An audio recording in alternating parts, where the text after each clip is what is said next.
देखिए, एक जो इन्होंने जो मूवमेंट लिखा रखा है, ये एक बहुत ही यूज़फुल, पर्पसफुल है।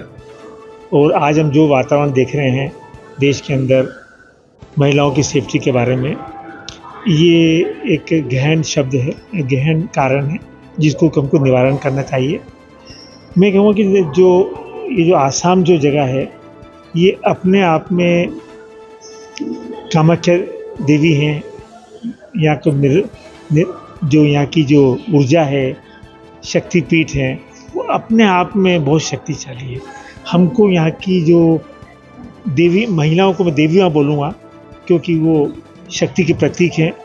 वो उनमें खुद में इतनी शक्ति है कि वो अपना निवारण कर सकती है।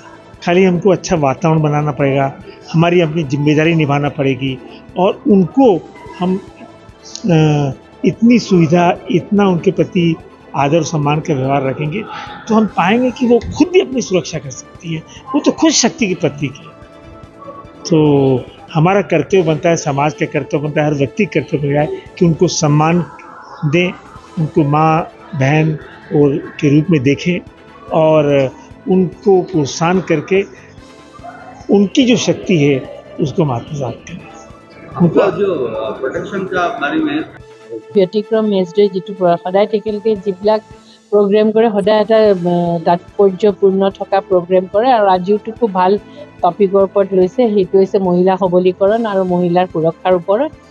আৰু সেইটো যিহেতু মই এগৰাকী নিজে মহিলা প্ৰশাসনিক বিষয়া, সেইকাৰণে ময়ো বিচাৰোঁ যে প্ৰত্যেকগৰাকী মহিলা তেওঁলোকৰ ৱৰ্ক প্লেছত তেওঁলোকৰ সুৰক্ষিত হ'ব লাগে আৰু মহিলা সবলীকৰণ হ'ব লাগে। সবলীকৰণ মানে সম্পূৰ্ণ মহিলা নাৰী এগৰাকী, যাতে মহিলাগৰাকীয়ে ছ'চিয়েলি, সামাজিকভাৱে আৰু অৰ্থনৈতিকভাৱেও তেওঁ সবলীকৰণ হ'ব লাগে, তেওঁ সবল হ'ব লাগে।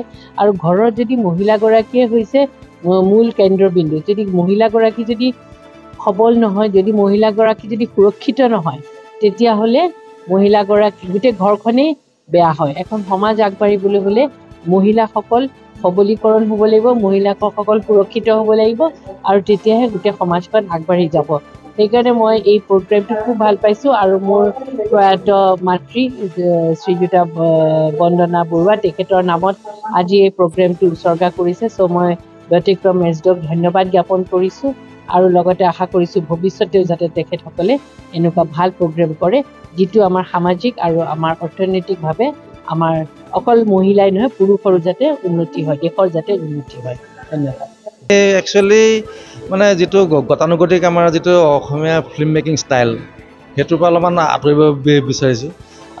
অকণমান মানে আমি এক্সপেৰিমেণ্টটো কৰি চাইছোঁ, যে মানে কিছু